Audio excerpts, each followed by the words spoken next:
The US president is expected to announce ramping up the US troop presence in Afghanistan. It's an effort to confront what Barack Obama considers the central challenge facing the country as violence there reaches its highest level since the US-led invasion of 2001. Our international affairs editor Armin Georgian joins us now.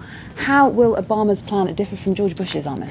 Well, the White House has said that Bush essentially underfunded the fight in Afghanistan, so Obama's increasing the budget for that fight by 60% this year. There'll be more emphasis also on trainers and advisors to get the Afghan security forces on their feet. That's an area that was felt to have been neglected to some extent in the last few years.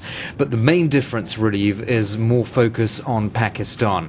And Obama says that the leadership of Al-Qaeda has simply moved from one address to another across the border to an unknown location in Pakistan, and his goal is to destroy Al-Qaeda in Pakistan. The way to do this for him is to offer aid to Pakistan, but with benchmarks. In other words, if Pakistan performs better in its fight against the insurgents, then the Americans will offer more aid. Quite what the Americans do if the Pakistanis don't perform is not very clear. They're getting into very difficult areas. They're very sensitive issues surrounding Pakistani internal politics. But certainly a much more robust tone on Pakistan from Obama than we heard from President Bush. And he's not planning to do it on his own, is he? He's not. We've heard today that the British Army, in an interview with the Army Chief, in an interview with a newspaper, says he's willing to send around 2,000 more troops, British troops, to Afghanistan, so taking it up from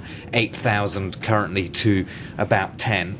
But of course that begs the questions, what will the other NATO allies do? Some, like the Germans, are saying it's not just about fighting, it's about reconstruction. We're already doing a lot. So Obama's challenge now will be to make sure that NATO members are on the same page, that others follow the British example. And his other big challenge is really to come up with a regional approach to solve the Afghan and Pakistani problem, the cross-border insurgency problem, and that will inevitably involve Iran at some point. Okay, Armin, thanks very much for joining us.